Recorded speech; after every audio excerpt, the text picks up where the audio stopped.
Et en parlant en fait du groupe, vous venez d'évoquer le cas de Yacine Diop. Donc Yacine qui a vraiment en fait une expérience, Sierra aussi qui a une expérience. Il y a aussi des jeunes qui sont là, en l'occurrence Lena Timera, il y a aussi Victorine Chao qui est là.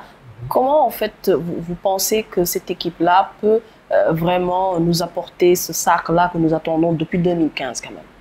Vous savez, tout sportif a besoin de porter le maillot national. Moi, je pense qu'ils ont sacrifié leurs vacances. C'est pour une cause noble. Protéger, en porter les couleurs nationales. Et moi, je pense qu'ils sont hyper motivés quand même pour marquer le nom dans l'histoire du basket sénégalais. Ne serait-ce ça, on doit avoir confiance en eux. Vous savez, les équipes, les jeunes, c'est ça, maintenant, le basket, c'est pour les jeunes. Hein. Oui. Maintenant, il y a des opportunités.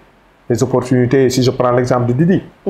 Didi, elle n'était pas lors de l'Afro-Basket passée, hein, mais elle a saisi l'opportunité lors de pré-olympique en Belgique, là où il s'est montré en leader. Elle a saisi l'opportunité. Et moi, je pense que, et c'est ce que j'invite aux jeunes, de saisir l'opportunité. La vie est faite d'opportunités là. Et moi, je pense qu'elles sont conscientes de cela. Vu, moi, j'étais à leurs entraînements ici, à Sali, et j'ai vu qu'il y a beaucoup d'engagement, et ça me rassure quand même. Vous venez de le dire, il y a le Nigeria, on peut dire que c'est le grand favori. Le Nigeria, on peut aussi dire que c'est le grand adversaire du Sénégal concernant cet afro-basket. Comment, si bien sûr on se qualifie en finale, comment devons-nous aborder ces matchs-là, ou bien ce match-là contre le Nigeria, si toutefois, bien sûr, le Sénégal et le Nigeria se rencontrent en finale? Moi, je dis d'abord, ça se fait plaisir. Ça se fait plaisir. Moi, je pense que le coach il est très conscient parce que je l'ai suivi, on a discuté la fois passée. Il sait ce qu'il attend avec son staff. Avec son staff, surtout au niveau du staff, il a des grandes dames, des dames qui ont marqué leur histoire, leur nom dans l'histoire du basket sénégalais. Donc, je pense qu'à ce niveau-là, selon le discours qu'ils vont tenir. Mais je pense que ce qui est important, c'est de se faire plaisir. Vous savez, le Nigeria, c'est domine, mais c'est sur des détails, hein, c'est sur des détails. Des fois, il y a des moments qu'ils exploitent par rapport à leur agressivité, par rapport à leur expérience, tout ça. Mais ils ne viennent pas dominer, dérouler carrément, battre les équipes au Sénégal. Vous avez vu, l'an passé, ça se joue sur des détails, hein, c'est des détails, des tirs qu'une joueuse au Congo a pris des tirs risqués et ça l'a réussi. Effectivement, effectivement. Mais il y a quand même une joueuse qui cristallise des critiques. Déjà, pourquoi en fait il y a beaucoup de critiques ou bien un acharnement sur Mathilde Diop? Vous savez, les gens, vous savez, moi je ne comprends pas le Sénégalais quand même. Je ne comprends pas le Sénégalais. Moi je ne sais pas. Vous pensez que l'entraîneur ne fait pas plaisir à une joueuse, mais si elle convoque Mathilde, c'est parce qu'elle a un potentiel. Mais Mathilde, ce n'est pas sa première sélection. Hein. Mathilde a été présélectionnée, nous, en 2019. Oui. Elle a été présélectionnée, elle n'a pas eu la chance de venir, mais elle est revenue, elle a travaillé. Elle a travaillé, mais Mathilde, elle est passée par la bonne école, hein. Elle a passé à la GA, à Boc, aux États-Unis, en France. Donc, bon, vous savez, moi, c'est ça mon inquiétude. On a de faux débats. Parce que moi, l'essentiel, est-ce que critiquer, ça va changer le choix de l'entraîneur? Non. Il faut faire confiance à cette fille-là. Moi, je pense qu'elle est bien entourée. Elle est bien entourée. Les gens le conseillent pour dire de dépasser ça. Et ça fait mal, ça fait mal. Ça fait mal même au coach. Si vous suivez la RTCL, le coach l'a dit, ça le fait mal quand même. Parce que je ne vois pas. Rien ne justifie cela. L'acharnement. L'acharnement. L'acharnement. Mais quand même, on n'est pas allé à un match où Mathilde a marqué un panier facile, ou bien il nous a fait des pertes par tout ça là. Donc le temps de jeu qu'on l'avait donné, et c'est bien comporté. Donc je ne vois pas, quand même, je ne vois pas. Et j'invite aux gens d'arrêter ces gens qui font quand même. C'est pas ça, c'est pas par rapport à ces critiques-là qu'on va aider notre basket. On va aider l'équipe surtout. L'équipe a besoin du soutien, de l'énergie positive quand même. Surtout ça. Et des prières quand même. Oui, vous l'avez dit aussi, il y a les réseaux sociaux. Donc, il y a un gros impact des réseaux sociaux par rapport à ces types de compétitions-là. Quel doit être le mental du groupe face, bien sûr, à, on va dire, à la montée ou bien à l'acharnement à travers les réseaux sociaux, ou bien même les commentaires sur les réseaux sociaux? Vous savez, moi, il va de leur responsabilité quand même. Parce que moi, je pense que ce sont des grandes dames. Moi, ce que je les invite, de parler à leur part, de leur dire, de leur prier, tout ça, qu'ils ne font pas de feedback. Parce que le feedback, vous savez, c'est ça où le constat, où vous voyez qu'une joueuse ou bien un joueur change de comportement. Et l'entraîneur ne le comprend pas. Parce qu'il a reçu peut-être des conseils venant de ses parents, de ses managers, de ses agents, tout ça, alors qu'il va à l'encontre de ce que le coach s'est entendu avec la joueuse ou bien le joueur. Moi, je les invite à laisser les réseaux sociaux de grâce. De grâce. Parce que les réseaux sociaux, quand même... Ne pas s'attarder là-dessus. Ne pas s'attarder par rapport à ça. Faire bloc. Ne pas faire tout ça, ce que les gens disent. Focus sur la compétition. Surtout sur la compétition. Et de faire profit barré. Inch'Allah, ça ira. Donc, nous avons parlé de l'afro-basket féminin, mais il y a aussi l'afro-basket masculin qui se prépare chez les hommes. On a vu une présélection avec, on va dire, une nouveauté. Pour la première fois, Taco Fall a accepté de venir en fait ici au Sénégal pour participer bien sûr à cette compétition. Il y a aussi des matchs amicaux qui se préparent, notamment celui avec la France. Comment vous appréhendez cet afro-basket masculin? Cet afro-basket, d'abord, je vais parler de la sélectionneur parce que, quand même, vous savez, moi, je dis que les gens ne comprennent pas. Ils ne suivent pas l'évolution des entraîneurs. Ils voient l'entraîneur sur une liste, ils commencent à critiquer de toi. Certes, moi, je dis, ce ne sont pas des critiques qui sont fondées, hein, je suis désolé de le dire. Parce que moi, je pense que les gens ne suivent pas le programme de l'entraîneur.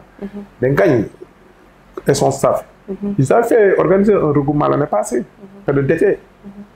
Vous pensez qu'il va regrouper les jeunes, l'État va dépenser des billets d'avion, des hôtels, tout ça, inviter une équipe, organiser un tournoi pour le simple plaisir des jeunes? Non.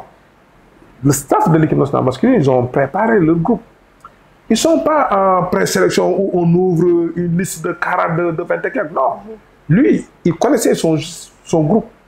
Il a préparé l'équipe là. Donc, il est allé avec un groupe très restreint. Parce qu'il n'est pas là où il y a une compétition. Peut-être il cherche deux joueurs. Là où ça va se faire détail sur un joueur. C'est pour ça qu'il n'a pas préféré convoquer 18 joueurs pour faire une sélection, ou bien les joueurs vont se battre pour gagner leur place. Donc il faut que les gens suivent l'entraîneur. L'année passée, l'été, il a préparé. Là où il a fait sa présélection, il a invité des jeunes qui étaient aux États-Unis, des jeunes sénégalais ici, des jeunes qui jouent nouveau sur le championnat local. Il avait ouvert la liste. Vous avez vu l'année passée, il y avait beaucoup de joueurs qui étaient là, au nom de l'été, qui étaient logés, qui étaient pris en charge par l'État sénégalais et la fédération. Donc c'est une suite logique. C'est une suite logique. Vous savez, le basket, maintenant, il faut que le public sénégalais sache que les championnats d'Afrique deviennent de plus en plus très, très, très difficiles. Ne serait-ce, regardez le haut niveau, les joueurs qui évoluent. Il n'y a que des pays, hein, tous les pays sont représentés. C'est vrai. Le Soudan, le Sénégal, le Nigeria, le Cameroun, la Côte d'Ivoire, et les pays maghrébins. Donc ça va, c'est très, très, très difficile. Donc il faut quand même qu'on sache que ça va être très difficile, qu'on fasse confiance à nos joueurs, qu'on fasse confiance à l'équipe quand même. Ils savent ce qu'ils les attendent, ils sont en train de se préparer. S'ils prennent l'option d'aller à l'extérieur, en France, pour éviter la préparation, jouer des matchs amicaux, ils savent ce qui les attend quand même. Quand même, depuis 1997, le Sénégal n'a plus gagné l'afro-basket. On a connu quand même des générations, la génération Mohamed Faye, Malendoy, Gorgui Sidien, et actuellement, il y a la génération de Youssou Ndoye qui est le capitaine. Il y a aussi Boissy qui est là, MVP, le premier Sénégalais à être MVP lors de la dernière compétition de la balle. Pensez-vous que ce groupe-là peut nous rapporter ce titre tant convoité? On a espoir quand même. Vous savez, le potentiel lié. Potentiel lié. Certes, les autres équipes ont un bon potentiel, mais le potentiel lié, et on a confiance à cette équipe. Parce que cette équipe s'est mûrie. Ils ont eu des joueurs talentueux, des joueurs expérimentés. Moi, je dis que ça va se jouer sur ces détails, et nous prions quand même pour qu'on puisse gagner ce championnat. Moi, je dis qu'il faut qu'on oublie le fait qu'on est... Ça ne doit pas être une pression. Oui, on a perdu depuis 2017. Ça doit nous servir une source de motivation. Pour faire plaisir à nous-mêmes, au peuple sénégalais, à nos familles, tout ça. Donc, de là, le Sénégal a ses chances à la fois chez les dames et chez les hommes pour remporter cette année l'Afrobasket? Absolument, absolument. On a nos chances. Certes, nous respectons nos adversaires. Nous les respectons quand même parce que ce sont des adversaires de taille. Mais le potentiel qu'on a, nous avons espoir quand même parce qu'on a les moyens. On a les moyens. Et c'est normal qu'on gagne le match, on gagne l'Afrobasket. Ça ne sera pas un hasard parce qu'on est dans, comme vous le dites, c'est un pays de basket. On a des pays de basket, on a le potentiel, on a de très bons joueurs, les joueurs que vous venez de d'énumérer, tout ça là, au niveau des garçons ou au niveau des filles. Mais moi je pense que ce qui est important, c'est ce qui sera déterminant, c'est le soutien. Le soutien du public sénégalais, tout ça. Moi je pense qu'on a un public merveilleux, mais un public qui est exigeant, des fois difficile quand même. Mais nous prions quand même et Inch'Allah, cette fois-ci, ça sera la bonne. Inch'Allah. Merci coach de nous avoir accordé cette interview. C'était tout pour moi. C'était l'interview du coach Adjivon. Merci de nous avoir suivis sur Eric Favre TV. Rendez-vous très prochainement. Sport Business 360 degrés arrive sur Eric Favre TV. C'est quoi? C'est une mission sportive bien entendu, mais aussi économique. Elle va parler de quoi? De l'économie du sport. Quand ça? Eh bien, toutes les 2 semaines, ici, sur Eric Favre TV, avec moi-même, Charles Fay. On va parler, par exemple, de football, de l'économie du football. Et bien sûr, il y a du foot, mais il y a toute une économie, les droits de télévision, ainsi de suite. On va parler aussi du basket. Il n'y a pas longtemps, le bal se déroulait ici à l'Arena, à Dakar. Quand on parle de bal, on parle aussi du business. C'est du basket business. On va parler aussi de la lutte. C'est vrai, c'est une discipline traditionnelle, une discipline avec frappe, avec du business derrière, avec aussi des promoteurs. C'est du business. On va parler de politique sportive, des enjeux du sport dans le développement, des enjeux du sport avec le développement. Pas de développement sans sport, mais pas de sport aussi sans business. Ça sera toutes les 2 semaines, ici même sur Eric Favre TV, avec moi-même. À très bientôt.